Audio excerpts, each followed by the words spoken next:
안녕하십니까.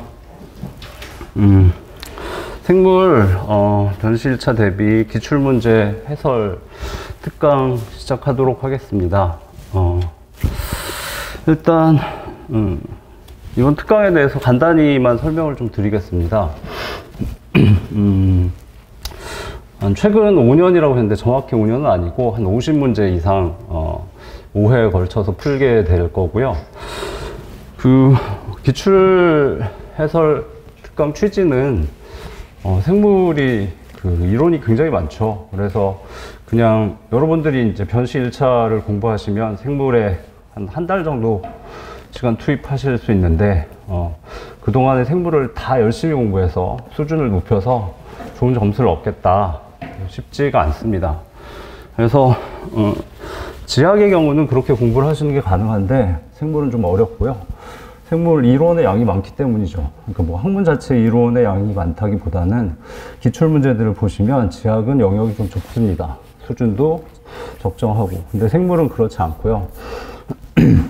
기출 문제 수준까지 고려해서 공부를 하시게 되면 지학보다 훨씬 더 영역이 넓다고 보셔야 되죠.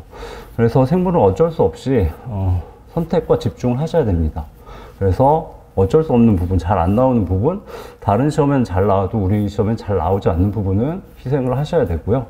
잘 나오는 부분에 대해서 집중을 하셔야 되죠. 그러기 위해서 가이드라인이 되는 것은 기출문제죠. 그래서 기출문제를 열심히 풀어보시고 기출문제에서 중요시 되는 부분들을 열심히 공부하시고 나머지는 좀 가볍게 공부하시는 게 좋다고 생각을 하고요. 그래서 저는 기본 강의에서도 항상 기출문제를 같이 풀고 강조를 합니다. 기출문제는 최소한 3번은 풀어보시라고 말씀을 드리는데 한 5번 정도 풀어보셔야 돼요. 그리고 기출문제 풀고 바로 푸시면은 금방 쉽게 풀립니다. 근데 푸시고 한 2주 있다가 푸시면 잘 안 풀려요.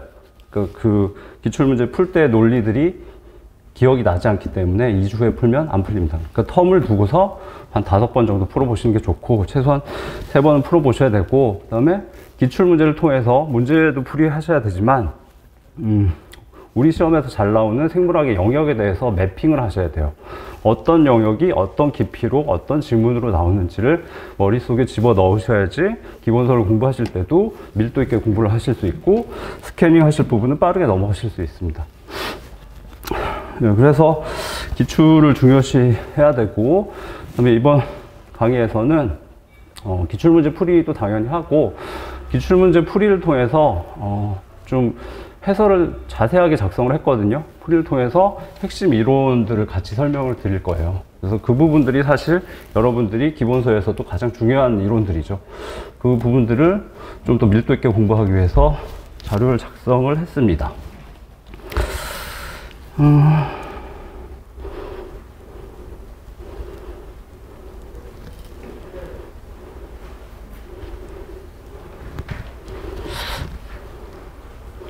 그 다음에 지금 기출 해설 강의이기 때문에 처음 생물을 접하시는 분들은 없으시겠죠. 처음 생물을 접하시는 분들한테는 좀 어렵죠. 그래서 기본 강의를 들으신 다음에 뭐 인터넷으로 수강하시든 인강으로 수강을 하셔야 되고 그다음에 이제 이번에 한 50문제 이상 그 해설을 하고 10월 말에 다시 한 80문제 정도, 그러니까 13년치 기출을 푸는 게 목표거든요. 그래서 나머지 문제들을 10월 말에 다시 또 자료를 작성을 해서 특강을 할 거고요.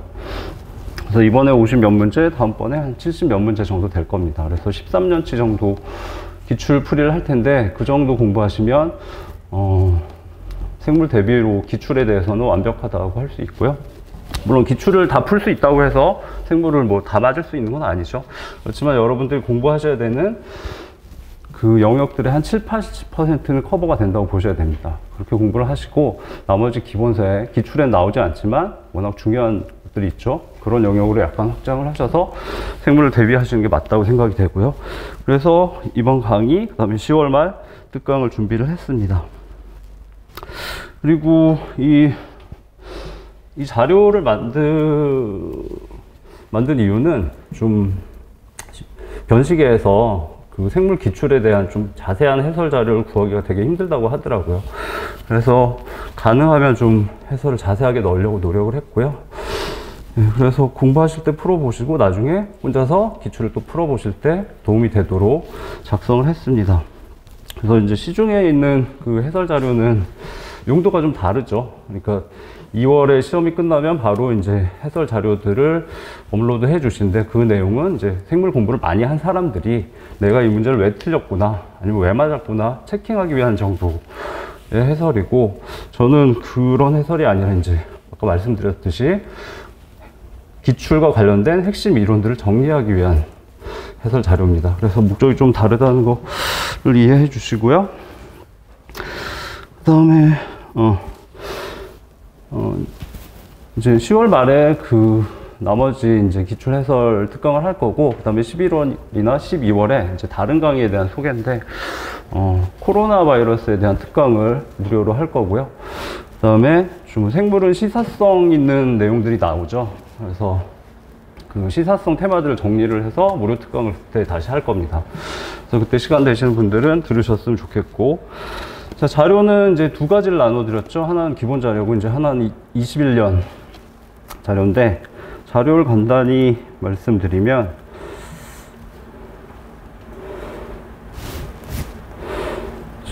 기본 자료는 저희 기본 강의 들으신 분들한테 드린 자료가 거의 같은 거라서 같은 거고요. 이게 지금 이번에 이제 풀 문제들입니다.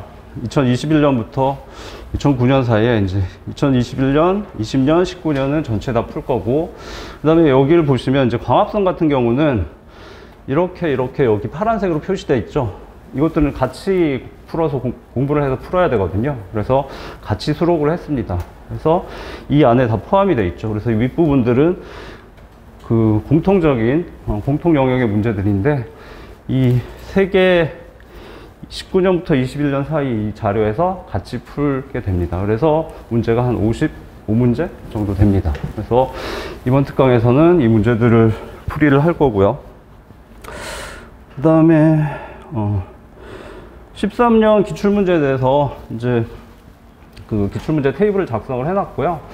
공부하실 때 참고를 하시고, 제목을 붙여놨으니까 제목을 보시면 어떤 문제였다가 떠오를 수 있을 정도로 기출문제들을 공부를 하시고, 그 다음에 이 테이블을 보시면 어떤 영역이 자주 나오는지 아실 수 있거든요. 트렌드도 아실 수 있고, 트렌드들이 좀 특이한 부분들이 있는데,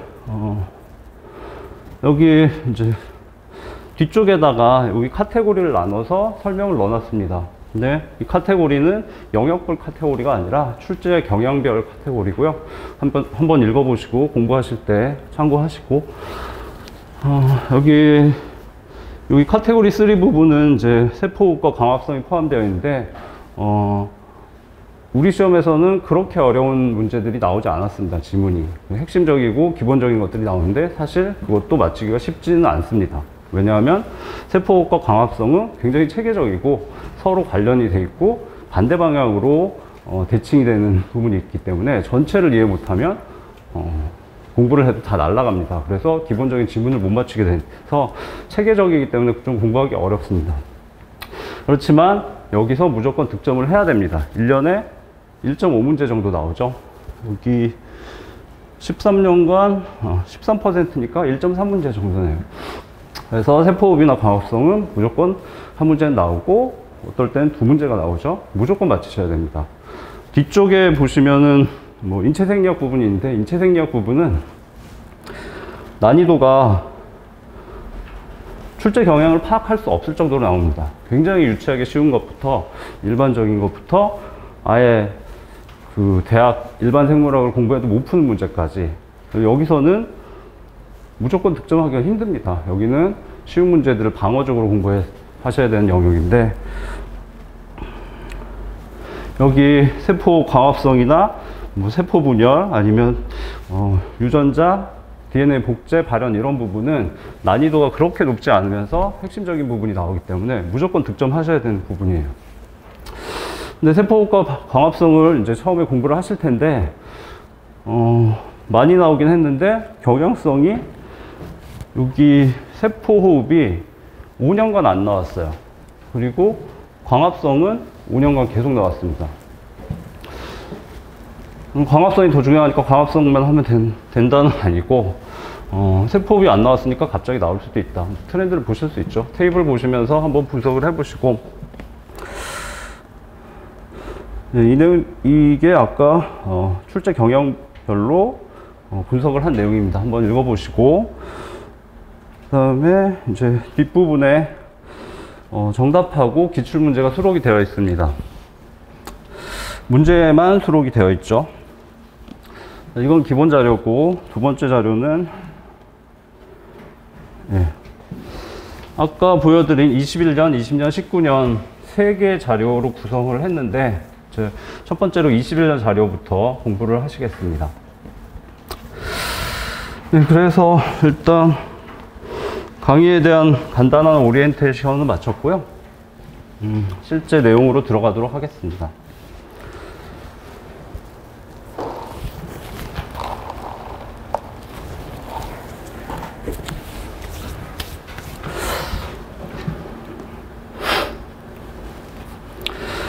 자, 21년의 10문제, 그리고 그 이전에 관련된 문제들이 포함되어 있고요. 근데 21년 21번, 그러니까 생물은 물화 생지 순으로 나오기 때문에 21번부터 30번까지 10문제죠. 21번 첫 번째 문제가 광합성 문제입니다. 그래서 처음부터 좀 빡신 테마를 보셔야 되겠습니다. 그래서 광합성에 대한 전체적인 내용을 좀 핵심만 정리를 했고요. 그리고 뒤쪽에 이제 화학적인 부분을 좀 넣었습니다. 생물 공부하실 때 생물이니까 화학적인 부분을 공부를 안 하시는 분들이 있는데 공부를 하셔야 됩니다. 특히 유기화학의 기초적인 부분을 공부를 하셔야지, 공부를 안 하고 생물을 공부하시게 되면 생물의 어떤 영역들은 화학을 이해 못하면 정확히 이해할 수가 없습니다. 그래서 화학적인 부분을 넣었는데 내용이 많지 않고 좀 쉬운 부분이고, 어차피 화학을 공부하실 때는 핵심적인 부분이기 때문에 하셔야 되는 부분입니다. 그 부분을 공부하시면 생물의 어떤 부분들은 정확히 이해를 할 수 있기 때문에 많은 도움이 되고요. 그래서 여기 자료를 좀 집어넣었고, 그 다음 이제 21번 광합성 문제를 푸는데, 광합성 문제가 8개, 9개 정도 13년간 나왔기 때문에 광합성 문제를 오늘 다 풀도록 하겠습니다. 자, 그러면 광합성의 기본 이론부터 보시도록 하겠습니다. 오늘 광합성을 공부하시고 내일 모레 정도 이제 세포호흡을 공부하실 텐데, 광합성과 세포호흡은 말씀드렸듯이 쉽지는 않습니다. 전공자한테도 쉬운 부분은 아니고요. 워낙 체계가 강하기 때문에 전체 체계가 무너지게 되면 아무것도 모르는 상태가 됩니다. 그래서 체계를 잘 공부하셔야 되고, 근데 우리 시험에서는 전공 시험처럼 어려운 질문들이 나오지 않기 때문에 핵심만 공부하시면 됩니다. 전체 뼈대를 세우는 공부를 하셔야 되고, 그걸 계속 반복하시는 게 가장 효율적입니다. 자, 광합성은 식물에서 일어나죠. 명반응과 안반응이 있죠. 근데 명반응은 빛이 있을 때 일어나는 반응이고, 안반응은 빛이 없어도 일어나는 반응이죠. 그래서 처음에 라이트 리액션, 그 다음에 다크 리액션으로 명명이 됐습니다. 몇십 년간 이렇게 사용을 했는데, 문제는 이름이 안반응이다 보니까 밤에만 일어나는 걸로 착각하기 쉽죠. 그러니까 빛이 없어도 일어난다는 개념을 네이밍을 한 건데, 빛이 없어야 일어나는 것처럼 이해를 하기 때문에 교수님들이 신나게 문제를 내기 시작했어요. 안반응은 낮에 일어나지 못한다, 이런 식으로. 근데 생물을 공부하시는 분들이 워낙 잘 틀리기 때문에 이거는 네이밍이 잘못된 거다, 그래서 이름을 고쳐야 된다. 원래의 개념대로 명반응은 빛이 있어야 일어나기 때문에 광의존 반응, 라이트 디펜던트고, 안반응은 광독립 반응, 라이트 인디펜던트, 빛이 있든 없든 상관없이 일어난다. 그래서 이 용어로 바뀌고 있습니다. 광비의존적 반응이라고도 할 수 있죠. 근데 이게 워낙 오래 사용됐기 때문에 이 용어도 나올 수 있기 때문에 이 전체 용어를 다 아셔야 됩니다. 안반응은 켈빈 회로하고 거의 같은 말입니다. 근데 안반응에서 핵심을 차지하는 게 켈빈 회로고, 정확히는 좀 켈빈 회로가 안반응에 포함되는데 많은 교재들에서 거의 동일어처럼 사용합니다. 그래서 거의 동의어인가 보다라고 생각하시면 됩니다. 그리고 그래서 가장 중요한 자료는 대부분의 전 세계 대학에서 생물학과에서 공부하는 책이 캠벨이라는 저자의 캠벨 바이오로지입니다. 그래서 뭔가 교재마다 다른 내용들이 있죠. 대표적인 게 고세균의 RNA 폴리머레이즈, RNA 중합 효소가 몇 가지인가 라는 이슈가 있었습니다. 근데 어떤 교재는 한 가지다, 어떤 교재는 여러 개다 라고 나오는데, 그런 문제가 발생할 때는 캠벨의 의견에 따를 수밖에 없습니다. 왜냐하면 생물학의 바이블이고, 뭔가 문제가 생겨서 이의 제기를 했을 때 그냥 허접한 텍스트북을 가지고 이 책에 이렇게 나와 있다, 그러면 출제자가 이 책, 다른 책에는 다르게 나와 있다라고 말할 수 있습니다. 근데 캠벨의 의견을, 캠벨은 무시할 수가 없기 때문에, 그래서 캠벨의 책은 생물학을 공부하실 때 중요하고요. 캠벨에서도 이미 다 바뀌었습니다. 그래서 가끔 캠벨 책의 내용을 설명을 드릴 겁니다. 자, 그 다음 광합성을 공부하시는데, 세포과 광합성은 단계를 정확히 구분하셔야 됩니다. 광합성은 세 단계로 구분합니다. 그리고 세포흡은 나중에 보시겠지만 5단계로 구분합니다. 단계를 구분하시고 네이밍을 1번, 2번, 3번. 그러니까 광합성의 1번 단계는 뭐지, 2번 단계는 뭐지, 3번 단계는 뭐지를 잘 기억하시기 바랍니다. 왜냐하면 체계를 머릿속에 잘 세워야 되기 때문에 몇 개로 나뉘어지는지 하고 넘버링을 하는 건 중요합니다. 자, 광합성은 명반응과 암반응으로 구성이 되는데, 명반응은 전자전달과 ATP 합성으로 이루어집니다. 이걸 1단계, 2단계라고 앞으로 부르시면 됩니다. 그리고 3단계 암반응 켈빈 회로죠. 자, 명반응은 틸라코이드 막에서 일어납니다. 이유는 명반응에 관련된 전자전달계의 복합체들이 전부 주로 막단백질이죠. 그래서 막이 필요합니다. 막에 박혀 있고 서로 가깝게 붙어 있습니다. 전자를 빠르게 전달하기 위해서 가까이 붙어 있는 거죠. ATP 합성 효소도 막에 붙어 있습니다.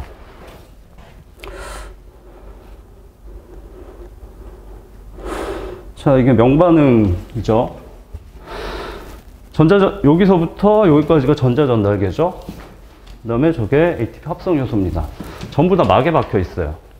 이유는 이렇게 수용 위에 떠다니면 전자를 전달할 때 이 컴플렉스들이, 복합체들이 만나야지 전자를 전달할 수 있죠. 얘는 바로 붙어 있기 때문에 빠르게 전달할 수 있습니다. 막이 필요하기 때문에 막에 박혀 있는 거고요. 그래서 이 명반응은 틸라코이드 막에서만 일어납니다. 그리고 우리 시험에서는 이런 기본적인 명반응이 어디서 일어나느냐, 스트로마에서 일어난다, 뭐 이런 식으로 출제가 잘 되죠. 그래서 위치를 잘 기억하셔야 되고, 그 다음에 명반응은 1단계가 전자전달, 2단계가 ATP 합성인데, 두 가지가 다시 또 있죠. 이거는 비순환적 광인산화와 순환적 광인산화인데 모두의 전환입니다. 비순환적 광인산화를 하다가 이제 순환으로 돌려야 되겠다, 그럼 시프트를 하는 겁니다. 그래서 순환적으로 하다가 다시 비순환이 필요해, 그럼 바꾸는 겁니다. 상황에 따라 바꾸는 거고, 이유는 금방 설명드리겠습니다. 자, 비순환적 광인산화는 방금 보여드린 이 내용이죠. 순환하지 않고 처음부터 끝까지 가는 겁니다. 전자전달계가 여기서부터 이렇게 끝까지 가는 거죠. 다시 설명드리겠지만, 처음에 물을 광분해서 그 전자를 사용합니다. 전자를 쭉 복합체들 사이에 전달을 하죠. 그래서 어쩔 수 없이 부산물로 O2, 산소가 나옵니다. 산소 기체고 산소 분자죠. 공기 중으로 날아가 버리죠. 식물한테는 필요하지 않지만 지구에는 필요하죠.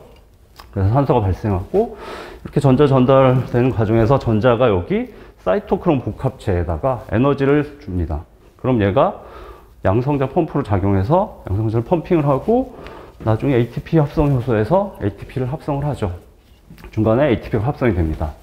마지막으로 전자가 NADP 플러스와 결합하면 수소이온하고 같이 결합해서 NADPH가 생성이 됩니다. 그래서 비순환적 광인산화에서는 세 가지가 생성이 된다는 걸 기억하셔야 되죠.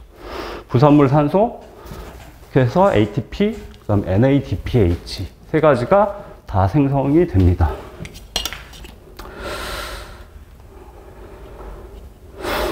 그 다음에 순환적 광인산화는 이따가 다시 보실 텐데, 여기서부터 이렇게 끝까지 가는 게 아니고 관계 원을 중심으로 이렇게 돌죠. 네. 이쪽하고 저쪽이 필요 없기 때문에 여기서만 돌리는 거고, 여기서 전자가 출발해서 페레독신을 거쳐서 사이토크롬 복합체 다시 돌아옵니다. 사이토크롬 복합체는 전자 에너지를 받아서 아까처럼 양성자를 이동시키고 얘가 ATP 합성 효소를 거치면서 ATP가 생성이 됩니다. 초기 단계에 물분해에 의한 산소 생성이 안 되죠. 전자가 저 끝까지 가지 않으니까 NADPH 생성이 안 됩니다. 순환적 광인산화고요.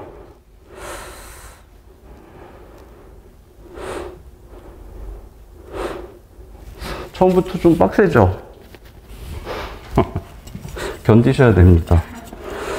네, 그래서 비순환적 광인산화는 O2, ATP, NADPH가 다 생성이 됩니다. 순환적 광인산화에서는 시작과 끝부분이 없기 때문에 ATP만 합성이 됩니다. 그 이유는, 자, 암반응 켈빈 회로는 목적이 6개의 이산화탄소를 결합을 해서 포도당을 만드는 거죠. CO2는 에너지가 별로 없는 물질이죠. 단순한 물질이죠. 포도당을 만들 때 포도당은 에너지가 많습니다. 그 에너지는 여기서부터 오는 거죠. 명반응부터. 그리고 광합성의 본체는 암반응이고 포도당을 합성하는 이 포도당에 집어넣을 에너지를 만드는 게 명반응이죠. 그 에너지는 아까 말씀드린 ATP와 NADPH죠. ATP로부터 에너지를 집어넣고 NADPH는 여기 수소 이온이 쉽게 떨어져서 상대 물질에 수소를 잘 붙여줍니다. 그럼 상대 물질이 환원이 되는 거죠. 산소가 붙으면 내 몸에 산소가 공유결합으로 붙으면 산화가 되는 거고, 내가 산화가 됐죠. 수소가 붙으면 환원이 되는 거죠. 그래서 상대 물질을 잘 환원시켜 줍니다. 그래서 NADPH에서 환원력을 얻어서 포도당을 합성을 합니다. 네, 포도당은 탄소가 6개죠. 네, C6 물질이고 6탄당입니다. 그래서 CO2가 6개 필요한데 6개의 CO2 이산화탄소로부터 포도당을 합성하기 위해서는 18개의 ATP와 NADPH 12개가 필요합니다. ATP와 NADPH의 숫자가 다르죠. 그래서 비순환적 광인산을 해서 12개가 생성이 되면 ATP 6개가 모자랍니다. 18개가 있어야 되기 때문에. 그래서 계속 비순환적 광인산화를 돌리지 않고 심플하게 순환적 광인산화만 돌려서 추가적으로 ATP만 6개를 더 얻어냅니다. 그러면 18개, 12개를 확보를 해서 포도당 하나를 만들어내게 되죠. 그래서 비순환적 광인산화와 순환적 광인산화는 생성되는 ATP와 NADPH 양을 맞춰주기 위해서 모드를 전환하면서 수행이 되는 겁니다. 자, 그 다음에 암반응이 3단계인데 암반응은 이따가 켈빈회를 보시겠지만 6개의 이산화탄소로부터 포도당을 합성하면서 굉장히 많은 복잡한 과정을 거치고 굉장히 많은 효소들이 관련이 됩니다. 근데 이 효소들은 스트로마에 존재하죠. 그렇기 때문에 스트로마에서 일어납니다. 그 전에 잠깐 용어를 보시면 아까 비순환적 광인산화와 순환적 광인산화라고 말씀드렸는데 지금 캠벨을 보면 용어가 바뀌었어요. 비순환적 전자흐름, 순환적 전자흐름으로 바뀌었습니다. 보시면 아까 컴플렉스들을 통해서 전자가 계속 이동하죠. 그래서 사이클릭 일렉트론 플로우, 그 다음에 리니어 일렉트론 플로우로 바뀌었습니다. 근데 이 용어가 나올 수도 있고 새 용어가 나올 수도 있으니까 둘 다 기억을 하셔야 되고요. 자, 그래서 이게 광합성의 전체 그림이고 좀 더 자세히 들어가 보도록 하겠습니다. 자, 엽록체죠.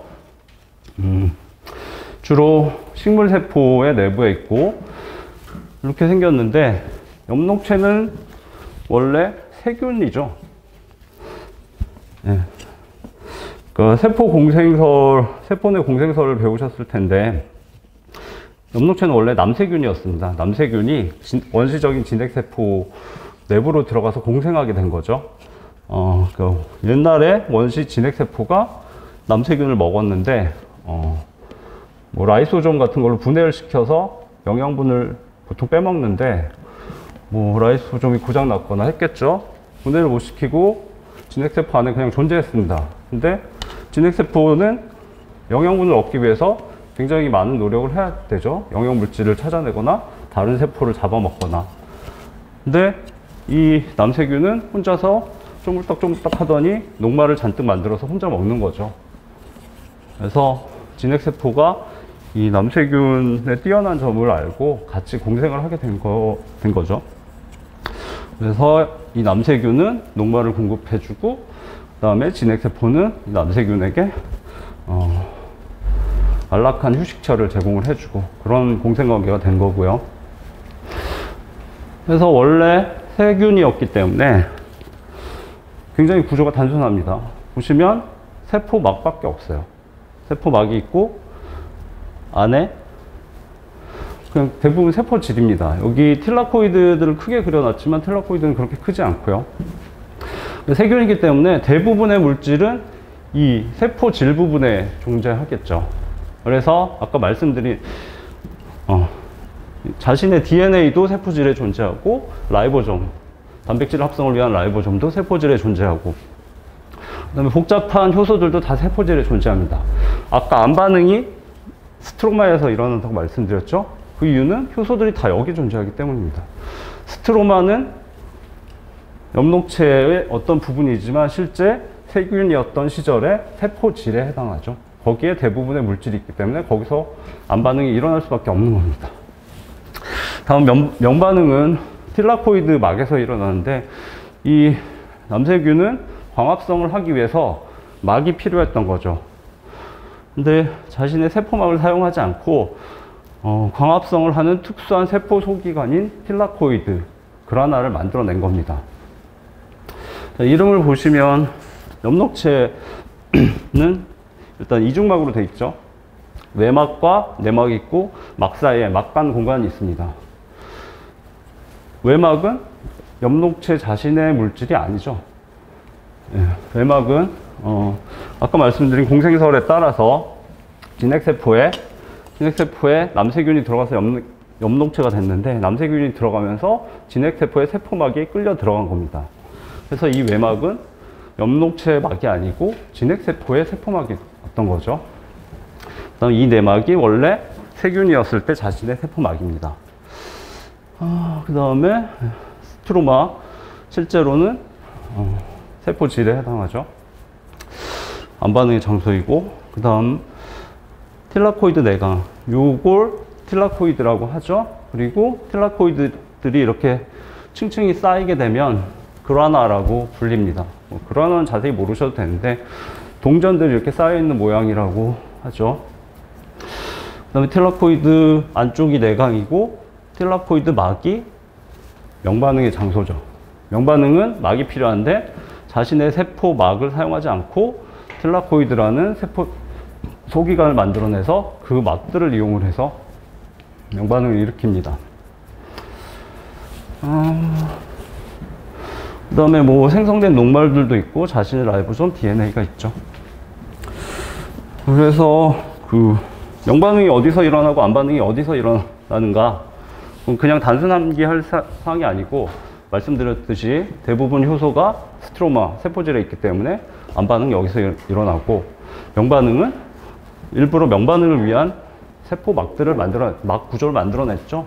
세균 중에 이렇게 내부에 막 구조를 갖고 있는 건 거의 없죠. 일부러 만들어낸 겁니다. 그렇게 이해를 하시면 되겠죠. 다음 명반응과 암반응 관계인데 아까 말씀드린 내용이죠. 네. 그래서 명반응은 별 문제가 없는데 암반응은 빛이 없어야 일어나는 게 아니고 빛이 없어도 일어난다는 거 기억하시면 되겠습니다. 명반응에 꼭 필요한 물질들을 보시면 첫 번째 빛 에너지가 있어야 되죠. 그 다음에 물이 있어야 됩니다. 근데 물은 식물체에 항상 풍부하게 존재하기 때문에 물이 없으면 식물이 벌써 죽었겠죠. 그래서 그건 제한 요소로 보통 작용하지 않고 빛만 제한 요소로 작용합니다. 암반응의 경우는 제한 요소가 ATP와 NADPH가 공급이 되면 돌아갈 수 있습니다. 물론 CO2가 충분히 있어야 되지만 CO2도 대기 중에 충분히 있기 때문에 제한 요소로 생각하지 않습니다. 그래서 명반응의 제한 요소는 빛, 그렇기 때문에 낮에만 돌아가죠. 암반응의 제한 요소는 ATP와 NADPH. 그래서 낮에도 ATP와 NADPH가 충분히 있으면 암반응이 돌아가죠. 밤에도 있으면 돌아가죠. 그래서 라이트 인디펜던트라는 거 기억하시면 되겠습니다. 자, 다음은 이제 명반응부터 보시는데, 자, 명반응은 1단계가 전자 전달이죠. 2단계가 ATP 합성입니다. 근데 모두의 전환이 일어나니까 비순환적 광인산화 또는 비순환적 전자 흐름이 있고 순환적 전자 흐름일 때가 있죠. 일단 비순환적이 더 복잡하니까 먼저 보시겠습니다. 자, 식물세포 내에 엽록체가 있고 엽록체 내부에 틸라코이드가 있죠. 틸라코이드는 뒤쪽에 이제 어원들을 써놨는데 틸라코라는 부분이 색이란 부분입니다. 색. 주머니. SAC. 마지막에 ID는 like. 비슷한 거라는 거죠. 주머니 비슷한 구조다. 그래서 엽록체 안에 납작한 주머니 모양의 구조가 있는데 이걸 틸라코이드면 그리스어나 아니면 레티너에서 따왔을 겁니다. 그래서 이름을 붙인 거고, 여러분들은 외우기 힘들지만 하여튼 의미는 그렇습니다. 자, 틸라코이드를 크게 그린 거죠. 그리고 틸라코이드의 막입니다. 이 막은 이중막일까요? 단일막일까요? 단일막입니다. 세포 소기관 중에서 이중막이냐 단일막이냐 이런 문제가 일반 시험에서 워낙 잘 나오기 때문에 알고 계셔야 되는데, 세포에서 이중막인 것 딱 세 가지죠. 핵막, 그 다음에 엽록체막, 그 다음에 미토콘드리아막. 핵막은 뭐 워낙 내부에 DNA가 중요하니까 이중으로 돼 있다고 기억하시면 되고, 그 다음에 엽록체막, 틸라코이드 막이 아니라 엽록체막이죠. 엽록체막은 남세균이 들어가서 엽록체가 됐기 때문에 진핵세포의 세포막을 끌고 들어갔기 때문에 이중막이 된 거죠. 미토콘드리아 막도 이중이죠. 미토콘드리아는 호기성 세균이 원시 진핵세포에 들어가면서 진핵세포의 막을 끌고 들어갔습니다. 그래서 이중막이죠. 그래서 세포 소기관에서 이중막은 딱 세 가지입니다. 핵막, 엽록체막, 미토콘드리아막. 나머지는 다 단일막입니다. 세 가지를 외우시면 되겠죠. 이쪽은 이중막이고 틸라코이드는 당연히 단일막입니다. 이중막일 필요가 없으니까 단일막으로 설계를 해서 만든 거죠. 자, 명반응이 되게 복잡한데 다 외우셔야 됩니다. 여기 이 컴플렉스들 이름을 다 외우셔야 됩니다. 이유는 시험에서 이것들을 하나하나 다 물어보지는 않습니다. 그렇지만 이걸 기억하지 않으시면 나중에 명반응이 생각이 안 나요. 그냥 관계가 들어있고 컴플렉스들이 많았다, 전자가 전달됐다까지 밖에 생각이 안 나고 머릿속에 지식이 축적되지 않습니다. 그래서 이 컴플렉스들을 외우시기를 권하고요. 자, 처음에 시작은 물입니다. 물을 광분해해서 분해하면 여기 수소가 있으니까 수소 이온이 생기겠죠? 산소가 있으니까 산소 기체가 생깁니다. 그리고 광분해한 목적은 안에 있는 전자를 빼내기 위해서입니다. 광분해니까 빛에너지를 통해서 분해를 시키는 거고요. 이 전자를 이렇게 전달하기 위해서 광분해를 하는 거죠. 자, 광계라는 것은 빛 에너지를 모을 수 있는 특수한 물질이죠. 이유는 이 전자가 에너지가 낮습니다. 물에서 나온 전자이기 때문에 에너지가 굉장히 낮고요. 그 전자에 대해서 잘 모르시는데 전자는 상태에 따라서 에너지가 다릅니다. 굉장히 에너지가 큰 전자도 있고 에너지가 낮은 전자도 있습니다. 얘는 에너지가 낮은 전자죠. 너무 낮기 때문에 빛 에너지의 에너지를 빼서 전자에 공급을 해서 고에너지 전자로 만듭니다. 그래서 플라스토퀴논, 사이토크롬 복합체, 플라스토시안을 합쳐서 관계 1까지 갑니다. 근데 사이토크롬 복합체에 에너지를 좀 주고 지나가는 거죠, 전자가. 관계 1에서 다시 빛 에너지로 전자에 에너지를 공급해서 고에너지 전자로 다시 만듭니다.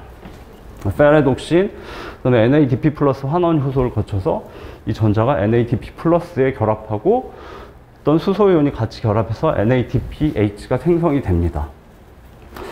그다음에 아까 말씀드렸듯이 여기에 양성자 펌프는 사이토크롬 복합체 하나입니다.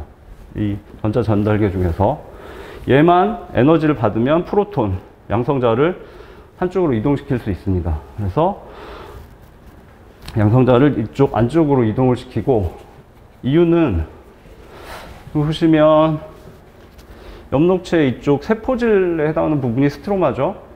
그 다음에 이 안쪽이 틸라코이드의 내강이고 틸라코이드 막입니다. 막을 중심으로 수소이온을 어디다 집어넣을까? 좁은 공간에 집어넣습니다. 그래야지 삼투력이 강하니까 삼탑이 커지도록 넓은 공간에서 좁은 공간으로 집어넣습니다. 그래서 틸라코이드에서 스트로마로 빼는 게 아니라 넓은 스트로마에서 틸라코이드 안으로 집어넣습니다. 강제로.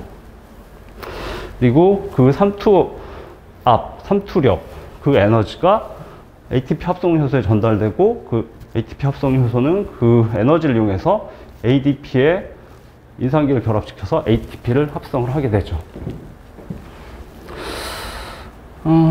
ATP 합성 효소는 여기 시험에도 나왔는데 두 개의 단위체로 구성이 되는데, 이게 기본이라서 F0입니다. 그 다음에 이게 F1이고, 수소 이온 양성자가 결합하면 여기는 원통형으로 그려놨는데 ATP 합성 효소의 모델이 계속 바뀌었습니다.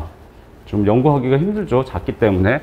근데 현재 캠벨에 나오는 최근 모델은 이 원통형 구조가 피자 자르듯이 쪼개져 있습니다. 6개나 8개로. 어떻게 잘렸는지 아시겠죠? 원통을 위해서 이렇게 자른 거죠. 그 단위체 중에 하나에 수소이온이 결합하면 그 단위체가 모양이 바뀝니다. 그러면서 회전하죠. 그럼 수소이온은 옆에 단위체로 이동하고, 이런 식으로 수소이온이 결합하면 수소이온이 여기서 한 바퀴 돕니다. 그래서 얘가 회전하고 여기에 축이 있어요. 연결하는 축이 같이 회전하면 그 회전 에너지가 F1에 전달이 됩니다. 그러면 그 에너지가 ATP 합성에 사용이 됩니다. 그건 뒤쪽에서 다시 보실 거고. 네. 그래서 명반응의 비순환적 전자흐름, 비순환적 광인산화는 이렇게 됩니다. 그리고 이거는 굉장히 외우기가 어렵기 때문에 이름들을 외우기가 힘드니까 그냥 두 문자로 외우셔야 됩니다. 두 문자는 처음에 물이죠. 관계 2니까 입니다.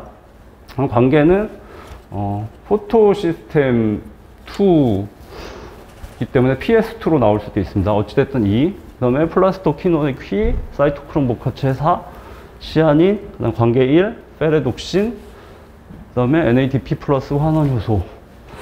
그래서 물이 퀴사실 페피라고 두 문자로 암기하시면 됩니다. 그러니까 옷을 잘 입는 사람은 패션 피플이라고 하죠.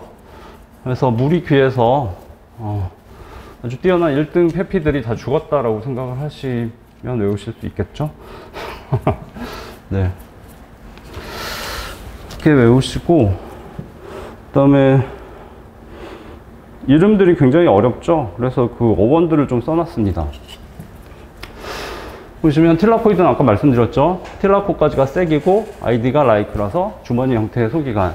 그러니까 저는 강의를 할 때 어원을 굉장히 중시합니다. 생물은 용어가 많기 때문에 그냥 단순 암기하면 기억 못합니다. 그래서 차라리 어원을 공부하시면 좀 더 시간이 걸리지만 잘 기억하실 수 있습니다. 그래서 중간중간 자료에 넣어놨고요. 클로로플라스트 엽록체인데 클로로는 녹색이고 플라스트는 세포 소기관이라는 뜻입니다. 세포 안에 있는. 그래서 클로로플라스트가 엽록체고, 그 다음에 관계 2 다음에 플라스토키논이 나오죠. 플라스토가 세포 소기관이라는 뜻인데 여기서는 세포 소기관인 엽록체를 말합니다. 식물세포 내에 있는 엽록체. 키논은 색소입니다. 화학을 공부하신 분들은 알 텐데 나중에 구조를 한번 보시게 될 거예요. 그 다음에 이제 전자전달계 관련된 물질들은 대부분 색소입니다. 그래서 색을 의미하는 용어들이 많죠. 그 다음에 사이토크롬 복합체가 있고, 사이토크롬의 사이토는 셀입니다. 사이토하고 셀은 같은 말입니다. 세포를 의미하죠. 그 다음에 크롬은 색깔을 의미합니다. 크로마토그래피는 아시죠? 크로마토그래피는 어떤 물질을 놓고 뭐 용매를 전개시켜서 그 성분들이 이동 속도가 다르기 때문에 이렇게 전개가 되는 게 크로마토그래피인데, 초기에는 디텍션 방법이 별로 없었기 때문에 색소들, 색이 많이 분리되는 걸 관찰할 수 있었죠. 그때 이름을 붙였는데 이제 색이 분리된다고 해서 크로마토그래피라는 용어를 썼습니다. 여기 크롬은 색을 의미합니다. 세포에서 색을 나타내는 복합체란 뜻입니다. 뭐 이름은 어렵지만 전부 다 색과 관련되어 있습니다. 다음이 플라스토시아닌인데, 플라스토는 아까 세포 소기관, 특히 엽록체를 의미했죠. 근데 사이아닌은 푸른색 색소가 사이안입니다. 요즘 푸른색을 사이안이라고 많이 부르죠. 네. 그리고 나중에 사이아노박테리아, 시아노박테리아를 자세히 공부하셔야 되는데, 남세균이죠.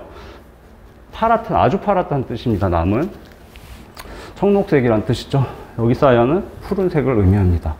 전부 색하고 관련이 있고, 뒤쪽에 페레독신이 나오는데, 페레독신은 여기 페브는 FER 부분 철입니다. 화학에서 철의 화학기구가 F이죠. 페릭 그럼 철 성분이란 뜻이고, 그다음 레독스 부분인데, 레독스는 환원과 산화를 동시에 말할 때 레독스라고 합니다. 환원하고 산화는 무조건 동시에 일어나죠. 그러니까 산소를 전달하면 저쪽 물질은 산화가 되는 거고, 나는 산소가 없어지니까 환원이 됩니다. 산화, 환원 반응 동시에 일어나기 때문에 화학에서도 레독스라고 말하면 환원과 산화 반응을 말하죠. 리덕션과 억시데이션의 합성어죠. 그다음 마지막 IN은 단백질, 프로틴의 IN이죠. 그래서 철이 들어있고 산화 환원을 하는 단백질이라는 뜻입니다. 페레독신 가운데 철이 들어있는데, 철은 플러스 2가 플러스 3가가 다 존재하죠. 둘 다 많이 존재하기 때문에 전자를 받고 주는데 굉장히 능합니다. 철이 아니라, 금속이 아니라 일반적인 유기물에 존재하는 탄소나 수소나 산소 이런 것들은 전자를 주고받는데 철만큼 효율적으로 못합니다. 그래서 철을 가지고 있는 거고, 얘는 철은 특히 환원형과 산원형이 존재하기 때문에 전자를 주고받는 전문가죠. 그래서 철을 갖고 있고, 옆에 물질을 산화 환원시키는 단백질이다라는 뜻입니다. 페레독신은. 그다음 페레독신 다음에 NADP 플러스 리덕테이지, 환원 효소가 있는데, 페레독신이 전자를 주면 얘가 받습니다. 그 다음에 걔를 NADP 플러스에 전달을 해줍니다. 그러면 전자를 주는 순간 페레독신은 환원이 되죠. 아니지, 산화가 되죠. 산화는 좀 복잡해서 다시 보시겠습니다. 자신은 하여튼 페레독신은 산화시키면서 NADP 플러스는 환원시킵니다. 그래서 그런 역할을 하기 때문에 이름이 복잡하죠. 근데 이렇게 지우고 NADP 플러스 환원 효소라고도 많이 부르고, 약어로 FNR이라고도 부릅니다. 용어들이 좀 어렵긴 한데 좀 기억하시는 게 좋고요. 다음, 아까 명반응의 비순환적 전자 흐름에서 전자 흐름하고 양성자의 흐름, 에너지 흐름을 다 따로 분리해서 이해를 하셔야 됩니다. 전자의 흐름은 복습이지만 다시 한번 보시겠습니다. 물 이퀴사시 페피라고 기억을 하시면 되고, 물의 광분에 의해서 전자가 나오면 관계 2 플러스 키논 사이토크롬 복합체 시아닌, 관계 1 페레독신, NADP 플러스 환원 효소, 그래서 NADP 플러스에 전달이 됩니다. 이거는 머릿속에 들어있어야 되죠. 그리고 시험에서 가장 잘 나온 지문 중에 하나는 명반응의 전자 전달계에서 최초 전자 공여체는 O2다, 뭐 이렇게 나오죠. 네, 물입니다. 그 다음에 최종 전자 수여체는 NADP 플러스입니다. 이게 시험에 주로 나오죠. 양성자의 흐름은 뭐 보시면 될 것 같습니다.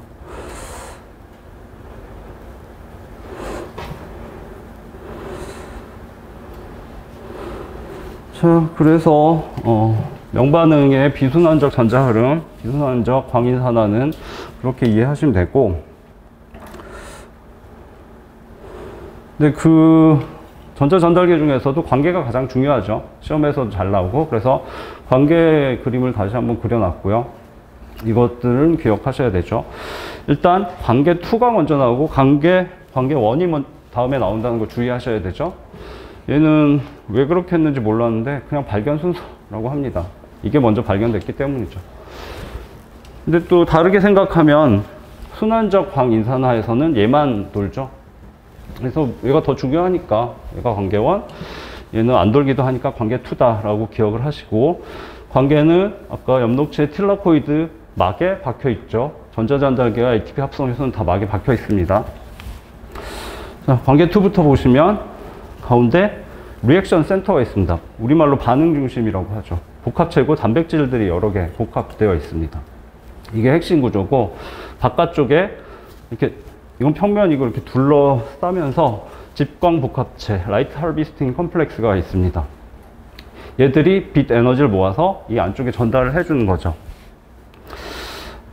그리고 이 안에 여기 리액션 센터에 2개의 엽록소 A가 존재합니다. 이게 결국 에너지들을 받아서 전자를 방출하는 중요한 엽록소고요. 아까 보신 집광 복합체에는 안테나 색소들이 존재합니다. 안테나 시스템은 우리 시험에서 굉장히 중요하죠. 엽록소 A나 B, 그 다음에 다양한 카르테노이드 색소들이 존재합니다.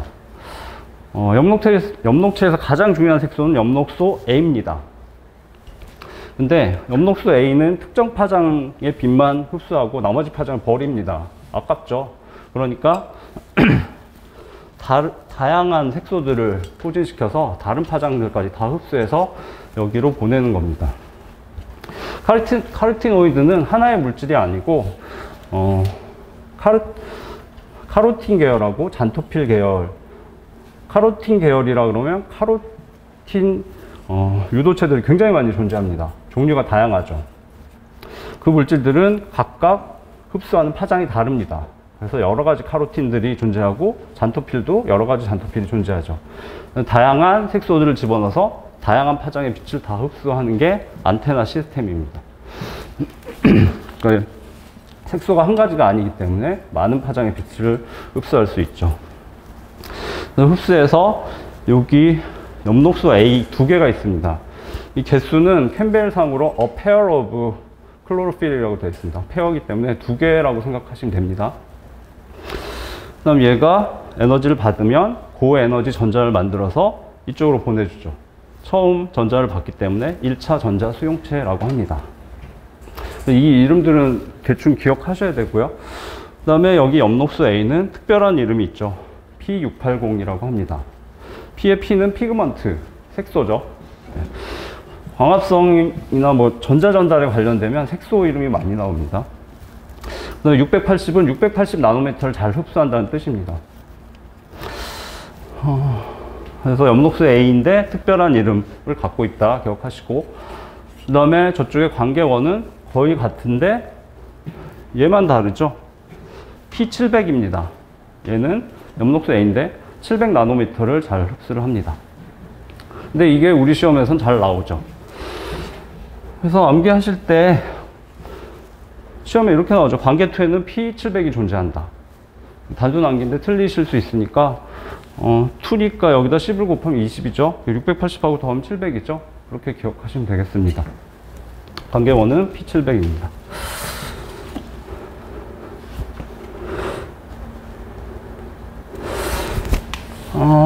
예.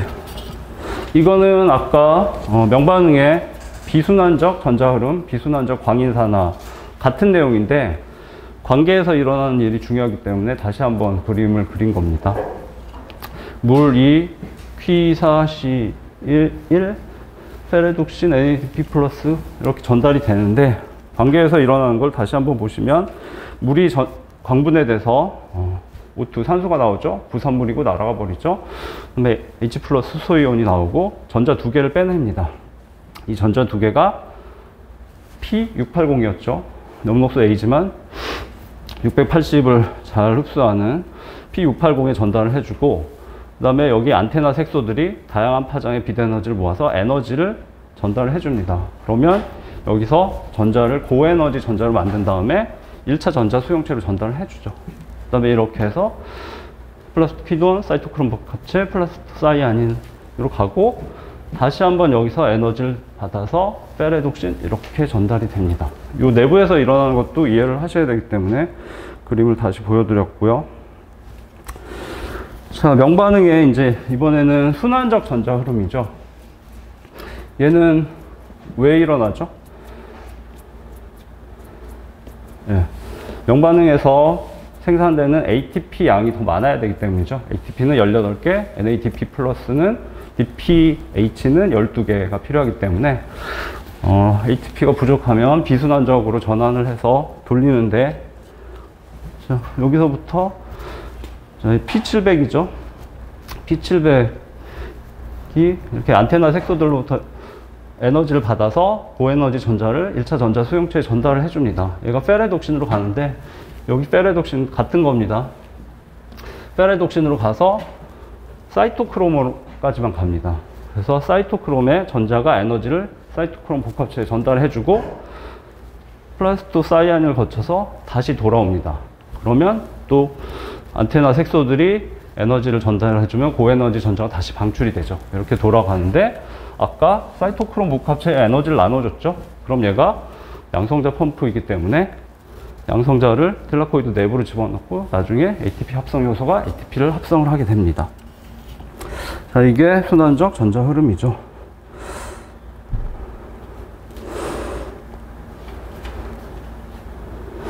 이 내용들은 여러분들이 읽어보시면 되고,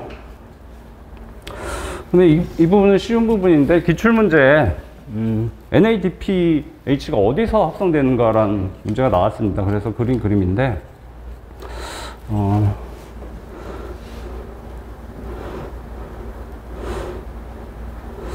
여러분들은 이 그림을 그려보셔야 됩니다. 그려보셨죠? 네, 직접 그려보셔야 됩니다. 하얀 종이에다가 이 그림을 그리셔야지 명반응을 이해하시기에 빠릅니다. 복잡하게 그리실 필요는 없고, 이렇게 타원을 그리고 네모 표시를 한 다음에 물에서 H2O가 분해하면 뭐뭐가 나오는지, 전자가 나와서 어떻게 가는지, 그 다음에 빛 에너지를 받는 관계 투하 원이 어디에 존재하는지, 그 다음에 사이토크롬 복합체가 프로톤 양성자를 집어넣는다는 거, 그 다음에 ATP 합성 효소를 나간다는 걸 그냥 모식도로 여러 번 그려보셔야 됩니다. 그래야지 정확히 기억을 하실 수가 있고요. 그리실 때 꼭 타원으로 그리셔야 돼요. 여기 이렇게 직선으로 그리면 나중에 이쪽이 뭐였지? 타원으로 그리시면 여기가 스트로마, 엽록체의 세포질이죠. 여기가 틸라코이드 내강이라는 거 아시는데, 직선으로 그리면 나중에 이쪽이 내강이었나? 뭐 이렇게 헷갈립니다. 타원으로 그리셔야 돼요. 그 다음에 세포호흡에도 전자 전달계가 있는데, 세포호흡의 전자 전달계는 그리실 필요가 없습니다. 거기는 워낙 심플하기 때문에 그냥 교재만 보시면 되고요. 근데 이 그림은 그려보셔야 됩니다.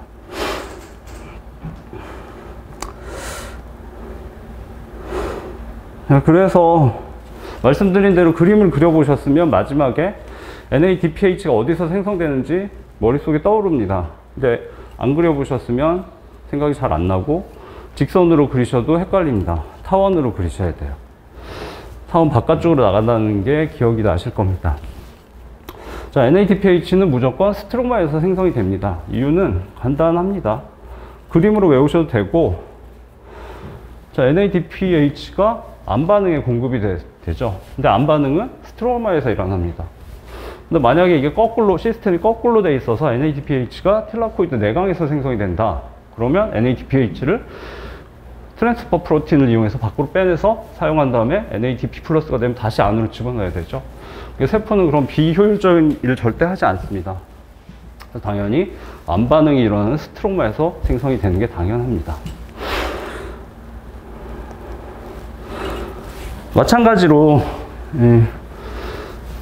수소이온, 양성자가 어디로 이동하는가도 이렇게 될 수밖에 없죠. 왜냐하면 이렇게 나가야지 ATP가 여기서 생성이 되고, 암반응이 일어나는 스트로마에서 생성이 돼야지 바로 셔틀링을 할 수 있죠. ATP가 생성이 되면, 암반응에서 사용이 되면 ADP로 됩니다. 소모가 되면 다시 돌아와서 다시 ATP가 되고, 이렇게 돌죠. 만약에 이게 뒤집어져서 사이토크롬 복합체가 프로톤을 바깥쪽으로 퍼낸다. 그러면 ATP 합성 요소가 이쪽으로 수소를 이동시키면서 여기서 ATP가 합성이 됐다. 그러면 아까처럼 ATP를 트랜스퍼 프로틴을 통해서 빼서 안반응을 쓰고 다시 집어넣어야 되죠. 그런 일은 없습니다. 그래서 이렇게 되는 거고, 말씀드렸듯이 양성자 펌프는 수소이온, 양성자를 어디로 이동시키는가? 좁은 공간으로 이동시킵니다. 틸라코이드 내강이죠. 나중에 세포호흡에서는 미토콘드리아의 막강 공간에 집어넣죠. 좁은 공간에.